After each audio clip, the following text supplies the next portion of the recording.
Next on the programme, we have an interview with someone who has been writing a book about high-achieving teenagers. Welcome, Louise Hardy. Hi, it's lovely to be here. Louise, many of these teenagers who have achieved success and fame early on have done so through using new technology, haven't they? Through blogging or using YouTube or Twitter. Absolutely.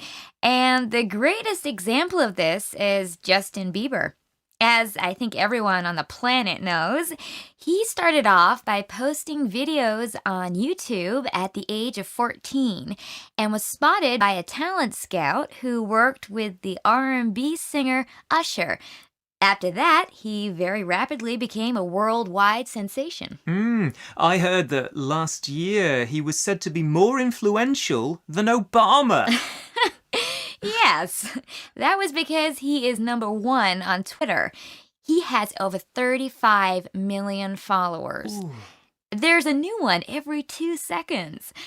A company that analyzes social media called Clout said that he is the most influential person in the world because of that.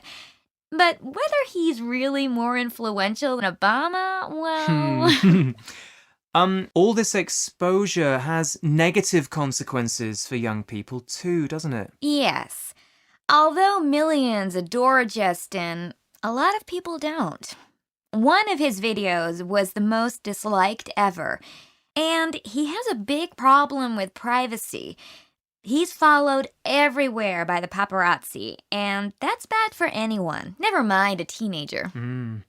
Okay, let's turn to a very different teenager. Tavi Gevinson was even younger when she began, wasn't she? Yes, she was only 11 years old when she started a fashion blog called Style Rookie. By the way, for British listeners, rookie is an American word used for a person who is new to something. Ah, thanks. On her blog, she posted photos of herself wearing unusual combinations of clothes and wrote about them. Some of them are quite weird. Well, yes, I suppose a lot of high fashion is weird. Anyway, she quickly built up a huge following, up to 300,000 readers per day, and many of them were adults. Serious fashion magazines interviewed her and sent her to fashion shows in Europe and to meet top designers like Karl Lagerfeld. Some people didn't believe she was as young as she was, did they? No.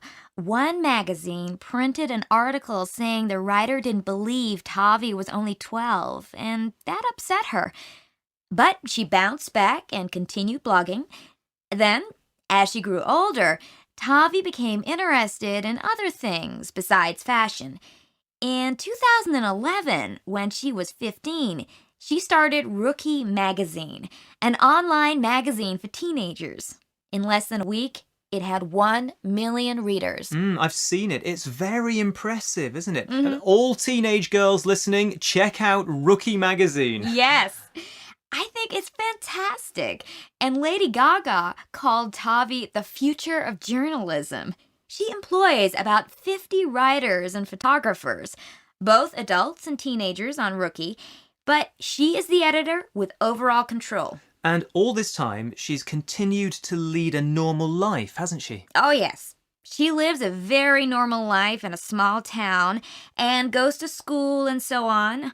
She's not even 20 yet. But I think writing and editing are very different from being a performing artist. There's a lot less pressure from fans and the press.